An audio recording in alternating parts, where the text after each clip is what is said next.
بسم اللہ الرحمن الرحیم۔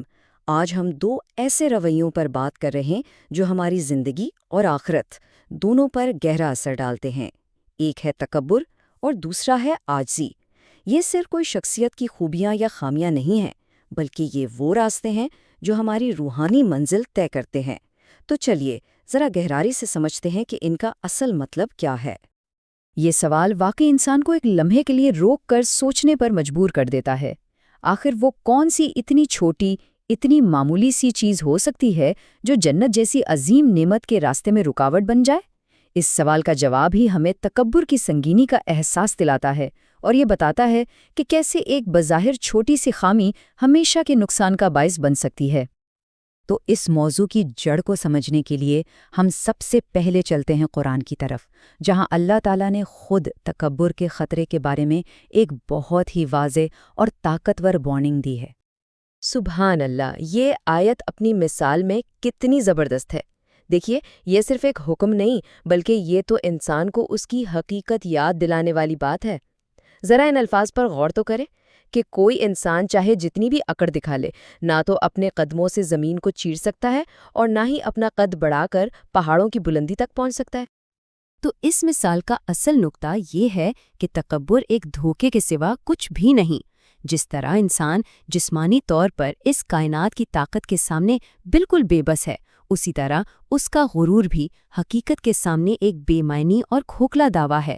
یہ آیت ہمیں سکھا رہی ہے کہ تکبر کرنا نہ صرف ایک فضول کام ہے، بلکہ یہ اپنی ہی حقیقت سے منہ موڑنے جیسا ہے، جو روحانی طور پر انسان کو تباہ کر دیتا ہے۔ اچھا، قرآن کے اس واضح انتباہ کے بعد اب ہم رہنمائی کے دوسرے سب سے بڑے ذریعے یعنی ہمارے پیارے نبی حضرت محمد صلی اللہ علیہ وسلم کی تعلیمات کی طرف چلتے ہیں، جہاں اس معاملے پر ایک بالکل حتمی اور دو ٹوک فیصلہ سنا دیا گیا ہے۔ اور اس وارننگ کی شدت کو سمجھانے کے لیے جو پیمانہ استعمال کیا گیا ہے وہ ناقابل یقین حد تک چھوٹا ہے۔ کیا ہے وہ پیمانہ؟ رائی کا ایک دانہ۔ یہ چھوٹا سا دانہ ہمیں یہ احساس دلاتا ہے کہ اللہ کی نظر میں تکبر کا معاملہ کتنا زیادہ نازک اور سنگین ہے۔ یہ حدیث سنیے اور اس کی گہرائی پر غور کیجیے۔ یہ ایک چھوٹی سی مثال کو ایک ابدی انجام سے جوڑ رہی ہے۔ مطلب یہ کہ رائی کے دانے کا برابر صرف اتنا سا تکبر جنت کے دروازے ہمیشہ کے لیے بند کرنے کے لیے کافی ہے۔ سچ پوچھیں تو تکبر کے خلاف اس سے زیادہ سخت اور واضح وارننگ اور کیا ہو سکتی ہے؟ تو سوال یہ ہے کہ آخر یہ تکبر، جسے عربی میں کبر کہتے ہیں، ہے کیا؟ دیکھیے، یہ صرف خود کو اچھا سمجھنے کا نام نہیں ہے، اس کی ایک بہت واضح تعریف ہے۔ پہلی بات، حق اور سچائی سامنے آنے کے باوجود اسے رد کر دینا، اور دوسری بات، دوسرے لوگوں کو اپنے آپ سے کمتر اور حقیر سمجھنا۔ بس یہی وہ دو کام ہیں جو آخرت میں سب سے بڑے خسارے اور نقصان کی وجہ بنتے ہیں۔ اچھا، تو تکبر کے خطرے کو تو ہم نے سمجھ لیا، لیکن بات یہاں ختم نہیں ہوتی۔ اسلام کی خوبصورتی یہی ہے کہ وہ صرف مسئلہ نہیں بتاتا بلکہ اس کا حل بھی دیتا ہے۔ تو تکبر کا علاج اور اس کا متبادل کیا ہے؟ وہ ہے خوبصورت راستہ، یعنی عاجزی کا راستہ۔ یہاں آپ ان دونوں راستوں کا فرق بالکل صاف دیکھ سکتے ہیں۔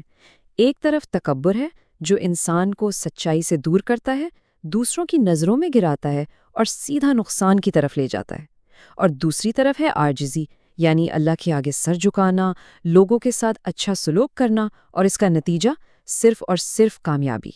انتخاب ہمارے سامنے ہے۔ تو عملی طور پر اس عاجزی کو اپنی زندگی میں کیسے لایا جائے؟ اس کے لیے 3 بہت سیدھے سادے قدم ہیں۔ پہلا قدم، اپنے مزاج میں نرمی اور عاجزی پیدا کرنا، یہ ماننا کہ ہم سب اللہ کے محتاج ہیں۔ دوسرا قدم، اللہ کے حکم کے آگے سر جھکانا، یعنی جب حق بات سامنے آئے تو اسے فوراً قبول کر لینا۔